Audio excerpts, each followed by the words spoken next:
Good day, ladies and gentlemen, and welcome to the Sands First Quarter 2025 earnings call. At this time, all participants have been placed on a listen-only mode. We will open the floor for your questions and comments following the presentation. It is now my pleasure to turn the floor over to Mr. Daniel Briggs, Senior Vice President of Investor Relations at Sands.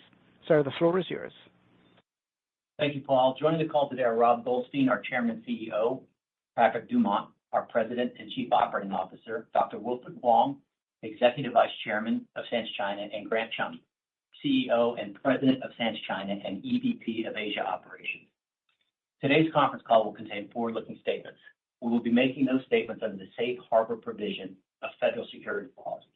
The language on forward-looking statements included in our press release and 8-K filings also applies to our comments made on the call today. The company's actual results may differ materially from the results reflected in those forward-looking statements. In addition, we will discuss non-GAAP measures. Reconciliations to the most comparable GAAP financial measure are included in our press release. We have posted an earnings presentation on our website.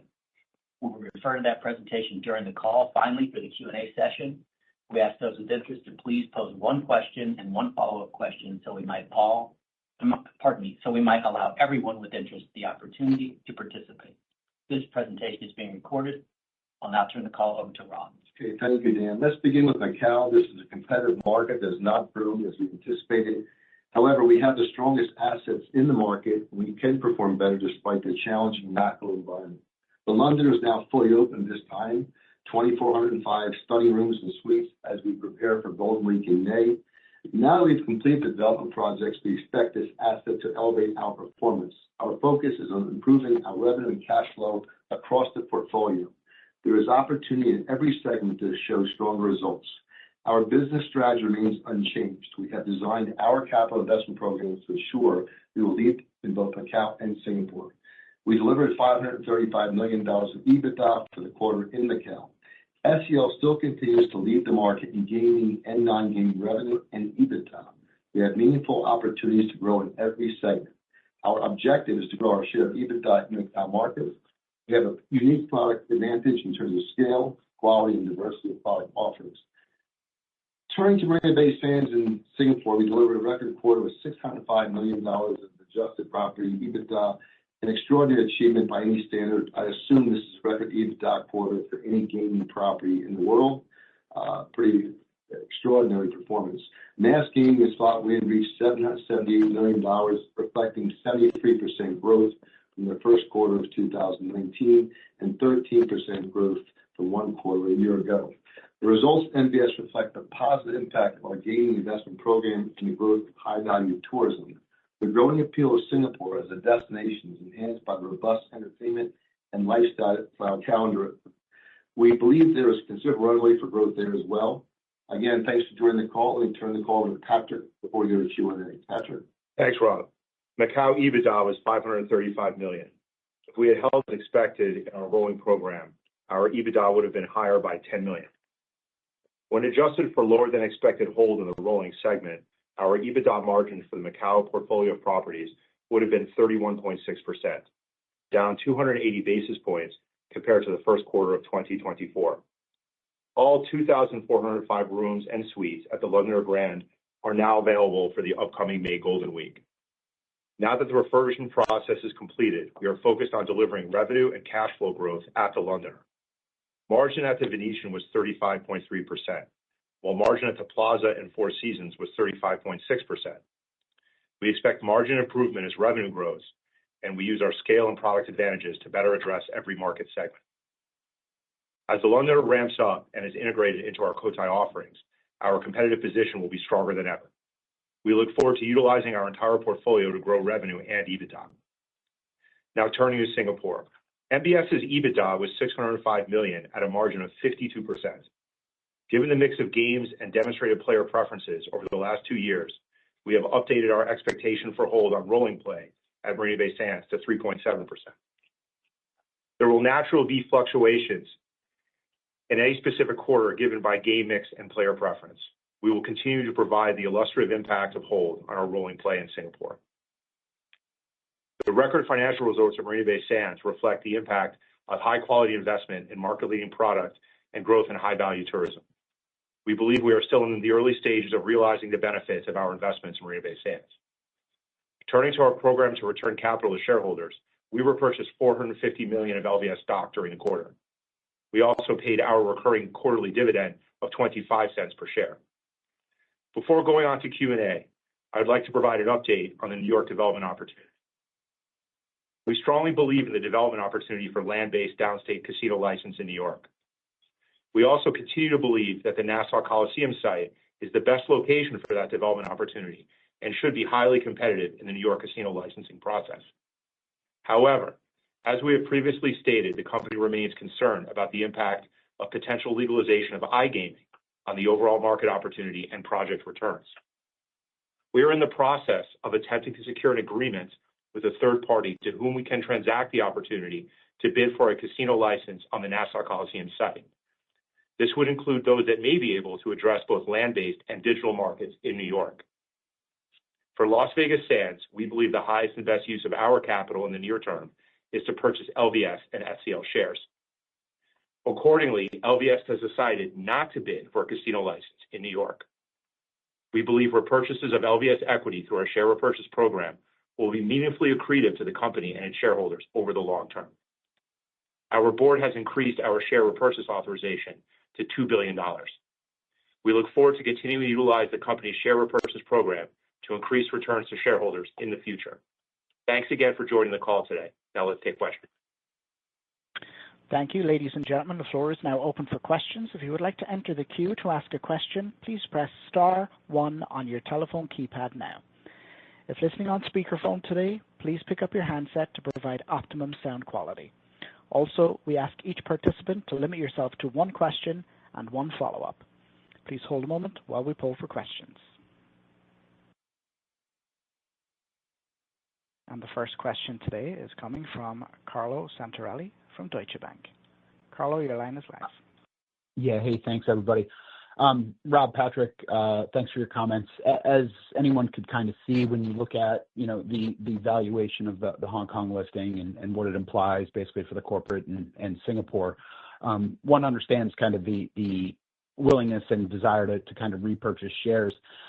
As you do think about the two entities, though, and the various repurchases across both and your stake in the Hong Kong listing specifically, how are you guys kind of balancing the way you more or less go about those allocations right now? So appreciate the question. You've heard us say it on prior calls. We see meaningful value in both LVS and SCL equity, and we're going to continue to act with this belief. So we were active during the quarter at LVS. I think our goal is to really be active in both SCL and LVS equity and continue to march towards that 74.9, and you'll see us do that. I think on the LVS side, we think the valuation where our stock is currently is very attractive for us. So we're going to be aggressive in the way that we buy back shares and that we have done previously. So we view it as an opportunity, and we're going to continue to be active in the share repurchase market for both SCL and LVS. Great, thanks. And then if I could, just a quick follow-up. Obviously, the decision to raise the theoretical on the VIP side in Marina Bay Sands makes sense relative to the history here over the last 2 years. As you look at, however, on the mass side, hold was up nicely, and I know it's always tough to kind of guesstimate what handle would have been in a normalized hold environment and how to think about all of that. But when you look at kind of the impact the higher hold year over year on the mass table side specifically had on MBS, is there any way you guys could maybe outline how you think about the potential EBITDA benefit that stemmed from that? I think the problem is, it doesn't matter high end or mass. The problem is it depends on what the customers bet. I mean, that's always been the reason why there's such talk about smart tables. It enables you to actually know and not guess whether it's 3-4, 3-6, 4-1. It tells you specifically. And I think that's the advantage we're going to have in both Macau and Singapore in the future. And again, it depends on the composition of bets. It really doesn't matter, if it's premium mass or base mass. If the customer bets, I call them prop bets, but the lesser, the more favorable bets the house, it's going to drive the hold percentage. For years, people discussed this and guess the handle and hold percentage and false drop, et cetera. This takes the guesswork out of it. It makes it actually mathematically perfect. And that's our goal, is to have that information across both jurisdictions in the future. I think the most important thing here is that while, MBS obviously is impacted by hold our rolling program, really the outperformer at Marina Bay Sands has been the mass segment. And I think that really has been the story at Marina Bay Sands. Yeah, I think our rolling business has improved in a meaningful way. But when you look at Marina Bay Sands and the investments that have been made there, it's really to attract high-value tourists on the mass side. And our premium mass and mass segment there has outperformed to an extraordinary level. And we think there's room to grow now that our renovation is completed. So I think it's an important story to talk about how we see the uptake of these side bets and how it has moved our hold over time. I think our team there has done great work developing game types and innovating so that we can benefit from player preferences and these more aggressive bets. But at the same time, it's really a mass-driven story based on the investment and the non-gaming amenities that are driving visitation and high-value tourism. That's why you see the EBITDA that we have today.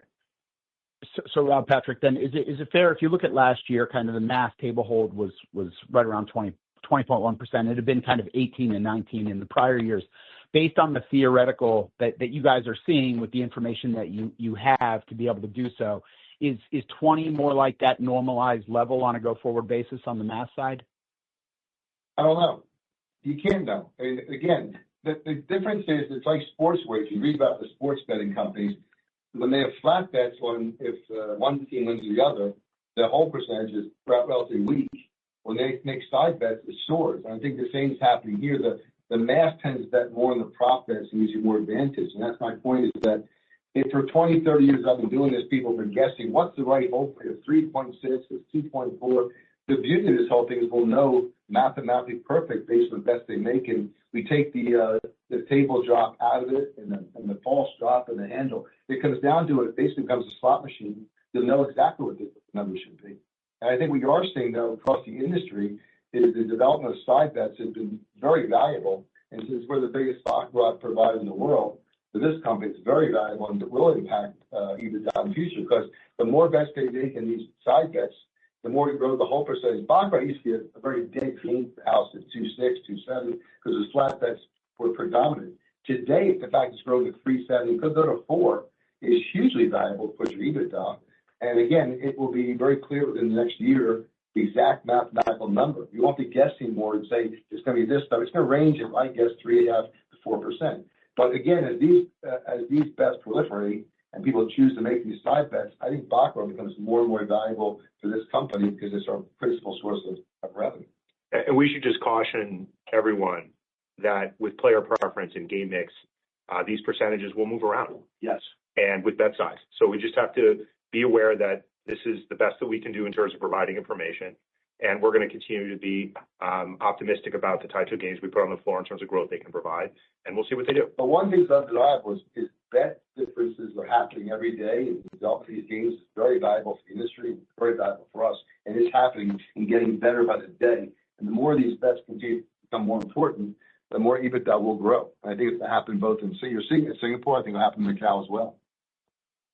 Thank you both very much. Thank you. The next question is coming from Stephen Grambling from Morgan Stanley. Stephen, your line is live.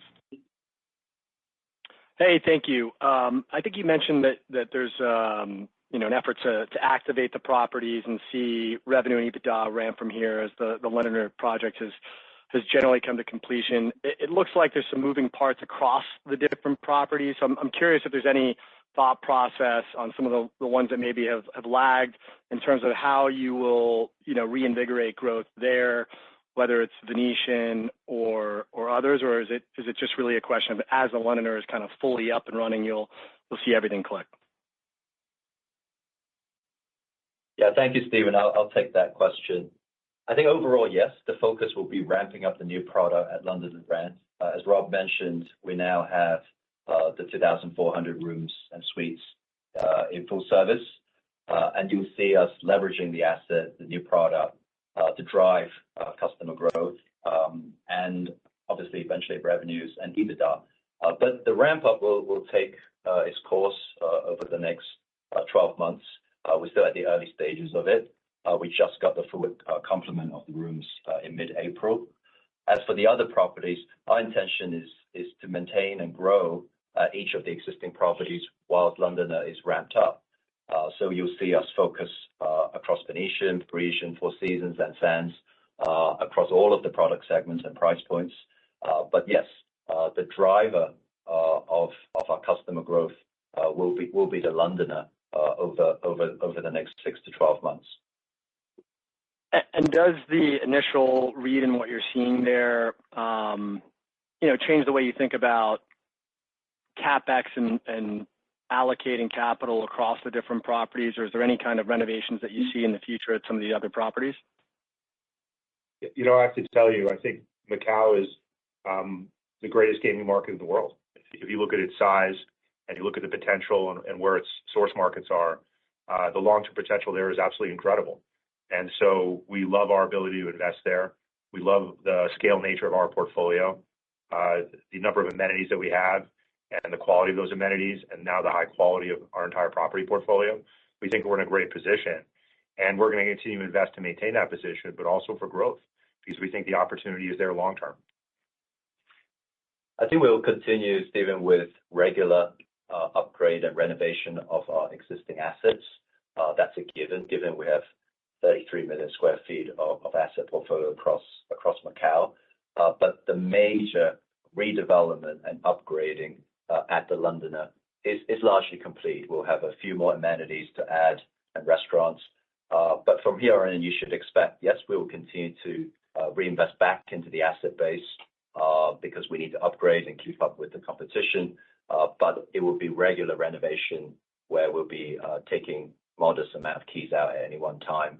And you'll see that, over every year, every quarter, over the next several years as we upgrade the existing portfolio. Helpful. Thank you. I'll jump back in the queue. Thank you. The next question is coming from Robin Farley from UBS. Robin, your line is live. Thanks. I just wanted to circle back to the ramp up you mentioned for the Londoner, and you did mention that it may take 12 months. So I wonder if you could talk a little bit about, do you think that your market share results in Q1, did the new Londoner rooms contribute to that, or would you say not really, like that's not really indicative of where you think your market share can go? And I guess I don't know if you can give a little more color around, what would happen over the next 12 months or why it would take 12 months. I know you'll have, of course, very easy comparisons to the disruption in Q2 and Q3 last year, but that maybe is a little bit longer of a ramp up period than maybe people would have expected. Thanks. I have to tell you, this is what we spend a lot of time talking about, and we're very focused on growing our business in Macau. Unfortunately, we had 2,000 keys 2,405 keys that we really wanted to be available. And it took a little while to get them. So during the quarter, we didn't have full access to all the inventory we normally would have to bring to bear. So I think, when you think about it, 1,700 keys that we were out, or 1,400, 1,600 keys we were out in average over the quarter is equivalent to not having a property available in your portfolio. And so I think now that it's back and we have the full strength of our portfolio, we're going to press very hard to continue to grow this business, recapture EBITDA share, and grow revenue, which will expand our margin. But we have some work to do. I think that's very clear to us. We know it, we acknowledge it, and there's some things we want to focus on in Macau to improve our outlook and grow our business. Yeah, Robin, I think that the reference to the 12 months is simply that in any new property of this scale, we are going to get better and better over time. That's really the point of that comment.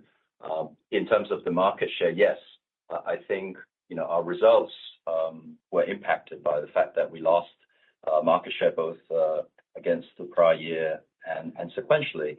And we are looking, with the new assets coming online, we are looking to be competing harder for the revenues in a flat market. And we fully intend to compete with the Londoner, but also you can see some of our results in the other properties. We're looking to improve the performance at Venetian, as well as the other existing properties. So I think it's going to be a comprehensive effort to reactivate, engage new customer growth, as well as to fully leverage the new property in Londoner Grand. Thank you. And maybe just as a follow-up, Macau has talked about kind of wanting to review the non-gaming investments and efforts of the concessionaires. Do you have a sense of what they would like to see more of, or what may have changed recently, or they would be looking for more of going forward? Thanks.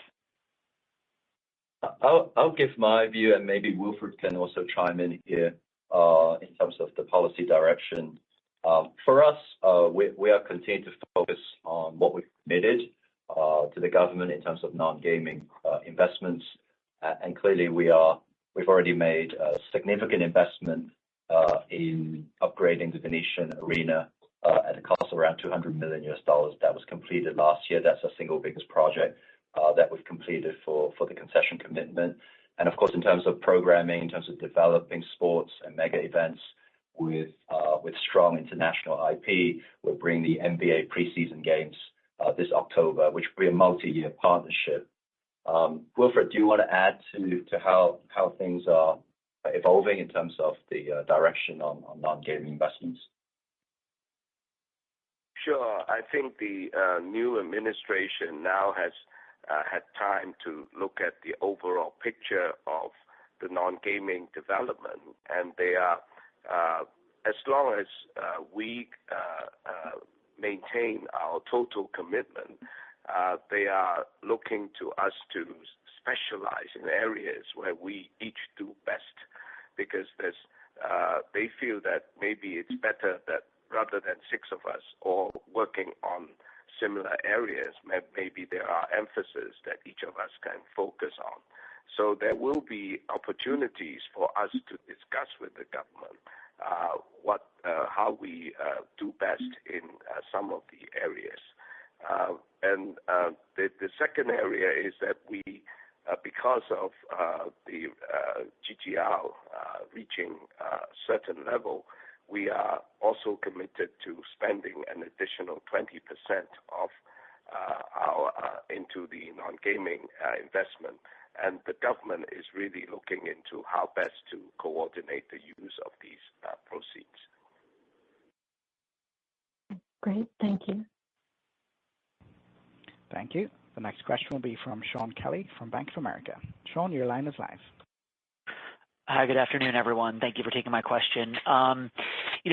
One big picture one and then sort of one micro one, if I could. On the big picture side, just, Rob or Grant, your high level view here on just has the market dynamic in Macau, changed at all as it relates to the balance between premium mass and the competition there versus base mass? I mean, as I think about it, LVS has always succeeded, I think really well when the market's been extremely full. But we've seen the visitation recover now, and sort of both segments are struggling a little bit. And so I'm just kind of curious on the balance and sort of, are you, pivoting strategy at all to kind of lean into, particularly the premium segment, if that's the healthier one right now? Sure, I think your observations are correct. Our scale and size played to our advantage for years, and it was a huge advantage for us, and that's more difficult to bring to right. And it's more competitive in each segment. There's no longer a free segment or easy business in Macau. I think it's very competitive. But in the end, I think our assets give us I think that we really handicapped this Londoner thing's taken so long and so difficult. Now we have all these rooms back open again. We can service the base mass, the premium mass. We've done well at the premium mass. We haven't done as well at the base mass, nor has the market provided opportunity to base mass. But your observations are spot on. We were the leaders and the margin leaders as well in that base mass segment, which is much more difficult today. And that's been the conundrum of Macau for us. I think now, though, it's a new day. London is open. It's extraordinary, both in terms of scale and quality. I think it introduces all kinds of new opportunities for us to maximize that asset and grow again and get back in the game. We're disappointed by our results in every segment. We can do better. We plan to do better. But I think your observations, unfortunately, make that market, it's highly competitive. It's base mass, premium mass. There is no easy segment anymore in Macau. Brent? Yeah, Shaun, I think to add to the visitation question, although you do see strong visitation growth and recovery, you can see also from slide 20 of Dan's deck, the visitation, especially this quarter, has been driven by the day trippers from Guangdong province because they've introduced a couple of new multiple entry visas to Zhuhai and Hengqin. And the Guangdong, non-Guangdong visitation is still only a recovery rate of about 75%. So clearly the overnight visitation, the customers who are going to spend more coming from further away, that's still lagging. But to Rob's point, the base mass is the opportunity there has been more challenging for us, and therefore we are also competing for the revenues in premium mass, given a very competitive context in that segment. But that is the strongest segment. You're absolutely right in that observation. But we will continue to drive both premium mass and base mass, especially with the full inventory online now. Great, thanks. And just as my follow-up, this sort of alludes to, I think, a comment that Patrick made in the prepared remarks about sort of expecting margin improvement as revenue grows. Just, I think as we did our math, and this is high level, so could be off a little bit, but Macau OpEx we had up roughly 7% across the properties, this quarter. And be kind of curious, is that like the right run rate, or are there things you can do to match cost to revenue? Again, maybe this was somewhat, inflated by reopening of Londoner, maybe the reopening of the arena at the Venetian. I'm not sure exactly, but felt like it was a little, that being up relative to kind of where revenues came in was a bit of a kind of a double issue for you.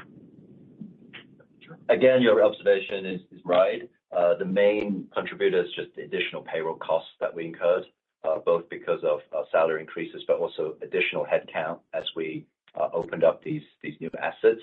But at the same time, obviously, we had a revenue decline in a non-rolling segment.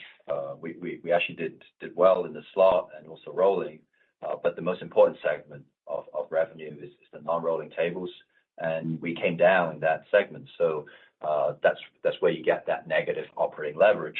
So hopefully we should be seeing the reverse of that over time as we compete with the new assets and the existing properties for the customers and the revenues. And as revenues improve, we should see the positive operating leverage even with the payroll cost increase. Thank you so much. Thank you. The next question will be from Brandt Montour from Barclays. Brandt, your line is live. Great. Thanks, everybody. Thanks for taking my question. So I'm curious, and I know you guys don't give a guidance or a comprehensive forward look at the business, but there's been some commentary from the government, from other sources that there's a pretty decent momentum into Golden Week in May. I'm just curious if April and or the Golden Week bookings that you see feel better than normal or worse than normal, or how would you kind of characterize what you're seeing out there? Appreciate the question, but we don't talk about current quarter, so we're going to move on to your next question.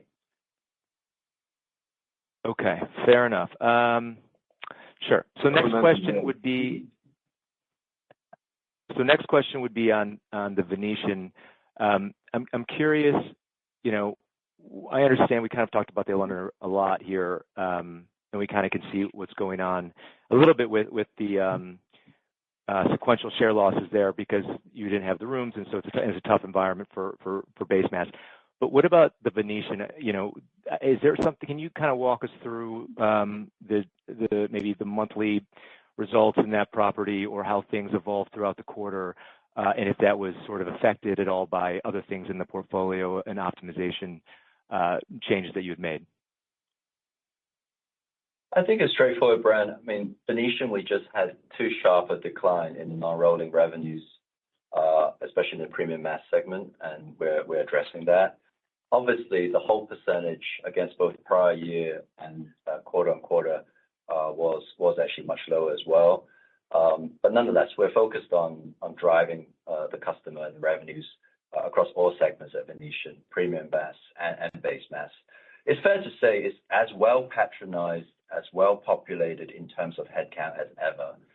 In fact, we had quite significant growth in non-rolling table headcount during the quarter, both over the prior year and sequentially.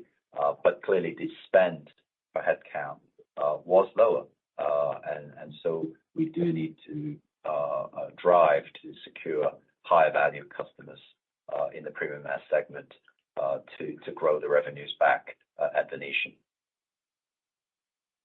Great. Thanks, everyone. Thank you. The next question is coming from Joe Stauff from Susquehanna. Joe, your line is live.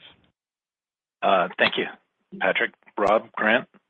Two questions on NBFs, please. I guess the first one, is there any way to assess, I guess, the level of consumer adoption, especially for the mass customer for prop bets? Naturally, kind of given the higher guidance that you have on VIP, that the adoption rate is higher, but I was just wondering how you guys think about it. I think it's very difficult. Are you saying how can you handicap people's willingness to bet a certain way? I'm not sure I understand what you're asking. No, more like, I guess the frequency of a mass customer to bet on props versus that of a VIP. Obviously different bet sizes, but just the frequency between the two groups. I don't think you can actually ever say 100% how people are going to bet a certain way, but I do think the lower end customer tends to be, it's like lottery tickets. They tend to bet more. It's a lesser customer, I think, on the prop bets. And your large bettors, your rolling in super high end, tend to be more flat bettors, but that's not always true. That can reverse as well. And I think the truth is no one can predict this, but what you are seeing over in the market is they are adopting or moving towards these prop bets in a way which I never thought we'd see these. Think about a whole percentage moving an entire point. It wasn't that long ago, 285 was the standard. Where now Patrick mentioned 37. It could be 4-1. The truth is they are adopting these bets every day, both in the base mass, premium mass, and rolling segments. How much we keep moving after, I don't know. I can't predict that. I can tell you we've got the ability now. We're confident with the new machinery and our smart tables to tell you what it should be exactly, and you'll be able to tell for yourself. But I think propensity of bet is very hard to figure out. Some people are dyed-in-the-wool bank bettors or player bettors, and some love prop bets. I don't think you can pigeonhole any one segment how they're going to bet. We have people at the super high end who bet props like crazy, and it's hard to imagine they have that kind of money, and others who are dyed-in-the-wool flat bettors. And that's always been the case in gambling. You can't really assess how someone's going to bet until they step up the table. Although people sometimes do see these bets, how we merchandise them will be very important in the future of our business to merchandise these bets in a way to get people to bet more in different directions. Flat betting doesn't really help our company's hold percentage or the industry. But I think we're in a new world here in baccarat, and it's an astounding new world. We're lucky to have it because imagine a point and a half more of hold, what that does to this company's revenues and EBITDA. It's astounding. And we're seeing it in Singapore, and I think you'll see it in Macau as well over time. But you can't really handicap or assess it. You can merchandise it better so people see it and have the ability to at least gravitate towards it. Understood. And you also maybe have more games. And I should also say, we also have people who spend their time thinking about developing these new games and how you do that, how you find new prop bets to make and make the games more interesting and then merchandise it to the customer. So we're actively trying to do that. And it's a very big part of our push towards better hold percentage. Understood. And maybe a follow-up on just the renovations in Tower 3. What, I guess very briefly, are you still on time to finish roughly in June? And what, just take an inventory of what are the big items still that need to be completed? So Tower 3 is done. But the key thing is there's some things we're going to be doing in the lobby and the Sky Park over the next 6 to 9 months. But as a lodging capacity, we're there. The rooms is not the public space. Right? Yeah, the rooms are good. It's the public space that we're going to continue to do some work on throughout the year. But the rooms are there, and you're going to start seeing the benefit of those rooms in the upcoming quarters. Okay. Thanks, guys. Thank you. Thank you. The next question will be from George Choi from Citigroup. George, your line is live. Thank you very much for taking my question. Now, obviously, the introduction of the new side bets was done in Macau only in the middle of last year. I just wonder how popular are these new side bets in Macau thus far, and how does it compare to Singapore? Is there any chance that you could also raise the theoretical hold rate in Macau in less than 2 years' time? Hey, George. Actually, in terms of introducing new side wages, we had one set of introduction in Q2 of last year, and the other latest one in October last year. So progressively, you're seeing strong take-up of all of these new wages. Obviously, Macau is somewhat behind Singapore as a market. Some of these wages were introduced a lot earlier before Macau. So we're only beginning to see the adoption, but the adoption, I would say, is strong. But at this stage, yes, in Singapore, we do see a higher propensity to wager these side wages. But Macau is growing, and over time, who knows? As Rob says, you can't predict the precise distribution. All we know is that the propensity is increasing. I think with time, George, the two markets have become very similar. I believe that long term be very similar in terms of the whole percentage. Thanks for the color. You know before we know. You know this before we know. You're ahead of us, George. You know this already, right? Thanks for that those kind words. Another question for me is on dividends. So you all appreciate the recent dividend resumption at Sands China. Should we expect the payout ratio to be maintained at around 50% level? And I guess more importantly, should we expect an increase in the dividends of LVS as a result from Sands China dividend resumption? So first off, in the honor of Sheldon G. Adelson, I'd like to say yay dividends. I think that's very important here, very applicable. I think the key thing here is we're very happy that the SCL board determined to be able to start paying a dividend again at the Sands China level. And we hope to be able to grow that dividend over time as our CapEx rolls off there and as we generate more cash flow through revenue and EBITDA growth. So we're very excited about the opportunity to continue return of capital at the SCL level and to grow that dividend into the future. I think at the LVS level, what you've seen us do in years past is really be very dividend heavy. And I think what you're seeing now is you sort of look at our return of capital, which is actually laid out on page 33 of our book. You can kind of see that our ratio from share repurchase to dividends has been very weighted towards share repurchases. And if you sort of review our prior commentary in this call, you'll see that we're very focused on returning capital through share repurchases, both at the LVS level and through the acquisition of further SCL shares. So while we don't necessarily target a specific dividend payout ratio, we do think where we are is healthy and sustainable for the long term for long-term dividend growth. And as SCL continues to grow its dividend over time, as we hope, we'll have the ability to return more capital at the LVS level. Thank you very much. I'll jump back to the queue. Thank you. The next question will be from Colin Mansfield from CBRE. Colin, your line is live. Hey, everybody. Thanks for taking my question. Maybe the first one, can you give a little bit of color around what drove the decision to repay the parent loan from Sands China back to the parent?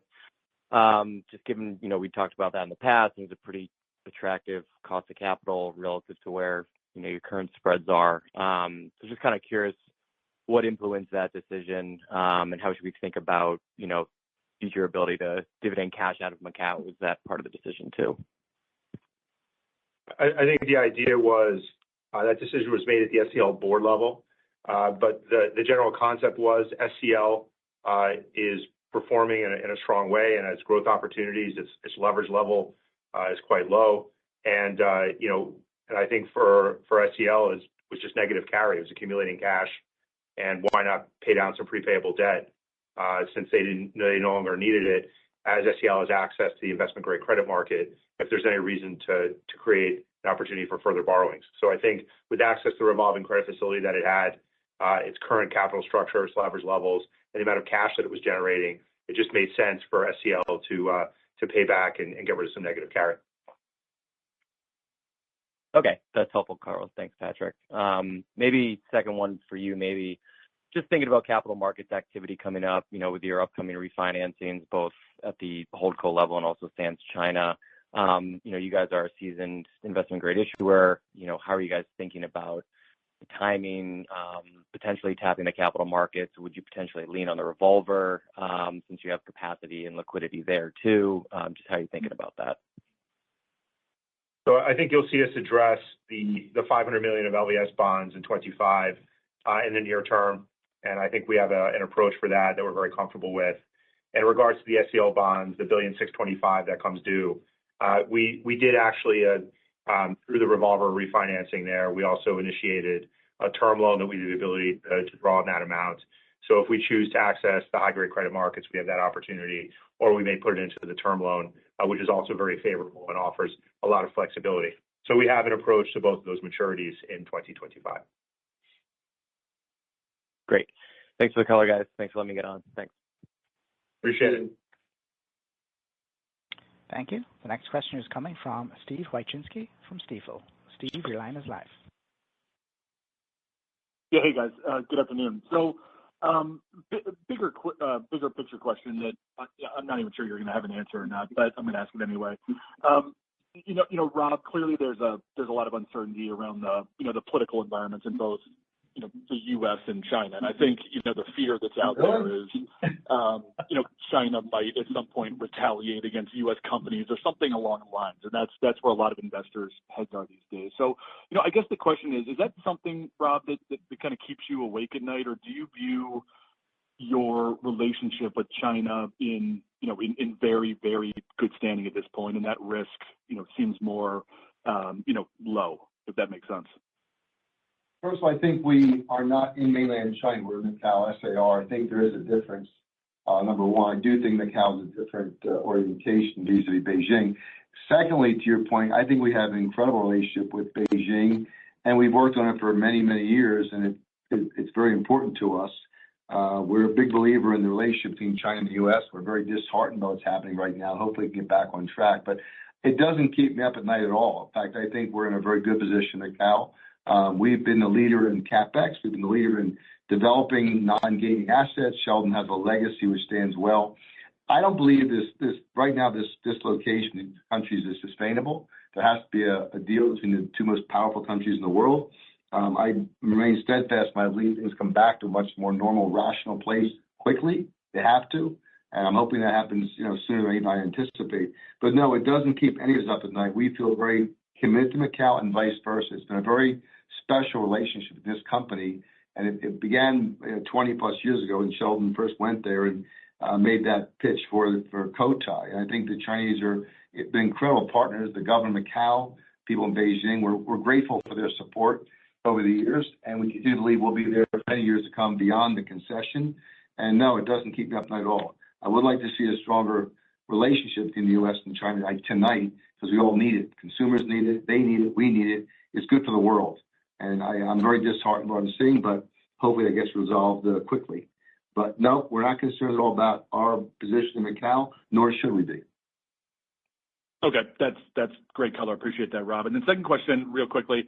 There have been some reports out there that the Singapore government wants to get, probably a little bit more aggressive with driving visitation, into their country moving forward. And obviously that should benefit NBS, over time. So I guess the question is, have you guys thought about that more in terms of what, obviously increased visitation could do to, you've always kind of given some longer term projections of what NBS could look like from an EBITDA perspective over time. And has this kind of changed your view around that at all? So first off, I think Singapore is an unbelievable market for high-value tourism. And Singapore has been very focused on creating opportunities for high-value tourism for many years and investing behind that thesis in airports, infrastructure, and other things that create attractions to help create prominence and desirability to visit Singapore. And so I think for us, it benefits us, but we're also investing with this thesis. So if you look at how we invest, the amenities that we're creating, the way we're positioning ourselves, the way other non-gaming operators are positioning their tourism offerings, it's really a special place. I think for us, it's very motivating, and we're very excited to continue to invest there and expand our offerings there. It's a very rare place. Singapore is rarefied air, and it's very special who goes to Singapore, the consumption habits. If you look at the retail consumption, food and beverage consumption, the gaming play, the lodging consumption, it's really unique. And I think it's driven because of the overall goal of the government of Singapore, which is to create the opportunity for high-value tourism. And so we've been benefiting from it for the last 15 years. And the Singapore government has been great in terms of investing in the assets to drive tourism, and we've been investing behind that. I have to say, though, as much as Singapore is a wonderful place, our asset is a wonderful asset within that place. And we've created our own very special place within the great state of Singapore. I think what we've done there is extraordinary, and it attracts those people because there's nothing like it in the region. There's nothing that special. It's very seductive. The rooms, the product, the food is amazing, and it's enhanced Singapore and vice versa. So going back, the vision of the Singapore government is amazing. Our vision is pretty good too, to build what we built over there. Okay, thanks, guys. Really appreciate it. That's great color. Thank you. Thank you. The next question will be from Ben Chaiken from Mizuho. Ben, your line is live. Hey, good afternoon. Thanks for taking my questions. First, in MBS, great margin results and strong mass performance. Would you just remind us, would you say that 1Q25 had a difficult comparison year over year from the, I believe there was a large concert in the prior year, as well as the easing of the China visitation policy, which I believe was also in the prior year, or was this a pretty clean comparison year over year? Then one follow-up. Thanks. Well, first off, I think both quarters were awesome. That makes it so it's a tough comp, but as a practical matter, this was a totally normal quarter. So I would say that there wasn't anything extraordinary that happened in the quarter. This is pretty indicative of the performance of the business without any anything that's out of the ordinary. Wasn't Taylor Swift there? And I think the key thing here is we really have been able to put the entire asset to work, which is something we haven't been able to do for a while because of all the construction activity. So we're really getting close to being able to see this thing really get to the point where it's not experiencing any interruption due to development work. And I think the key thing is this quarter was very normal. To your point, last year's quarter did have the Taylor Swift concert, did have a lot of other things going on that created very strong demand and very strong visitation. This quarter didn't. And so we were very fortunate that we had the results that we did. Credit to the team. They did phenomenal work. As Rob just referenced, the building's in phenomenal shape. We think it's the best building in the world, and we're very proud of what we've accomplished. But you can see the results from the activities there. That's very helpful. And yeah, great result there. And then switching to Macau, maybe just touching on the sequential market share in Macau again, fully recognizing that you had rooms out of service in 1Q, but also acknowledging you had rooms out of service in 4Q as well.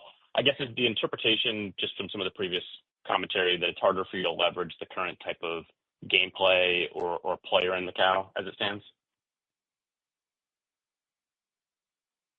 I think sequentially our room count moved up marginally. So we're about 8,900 for Q4 and 91 or 9,200 in Q1. I think in terms of the Londoner Grand ramp up, that was really a very soft ramp for Q1 because we didn't have all of the rooms. And therefore, it didn't make sense for us to operate as many gaming units in the Londoner Grand Casino for the first quarter. But from now on, from April, you'll see obviously us in full ramp-up mode. So I'm not sure if that answers your question, but is there something else that you're asking that we haven't addressed? No, that's fine. I appreciate it. Thanks. Thanks, Ben. Thank you. And the final question today will be coming from David Katz from Jefferies. David, your line is live. Thank you very much. Appreciate you working me in. I just want to go back to some of the earlier commentary and questions because I heard the word, competition and competitive market in Macau quite a bit. Having been there not all that long ago and heard a lot of the on-the-ground commentary about more of a benign promotional environment, are you suggesting, that, we might start to see that change as part of the Londoner ramp up? When you use the word competition, what do you mean by that? I mean competition. People are fighting for the various segments, and it's across the board. I'm not sure what you mean benign by that, David, because I don't see it as benign. There was a time when face mask was benign, and they fell in the door, and no one gave anything. Those days are gone. So I think it is highly competitive. Again, our asset base is the best in class and scale and size. So I think we'll do better, but I think it'd be foolish to think that in a non-growing market with the top line trends stymied, not expected would be competitive. And that reflects in everyone's business, not just ours. So I'm not saying it's outsized or silly competition, but it's competition. Grant? Yeah, I don't have to add to that, Rob's comment. I think it's always been very, very competitive.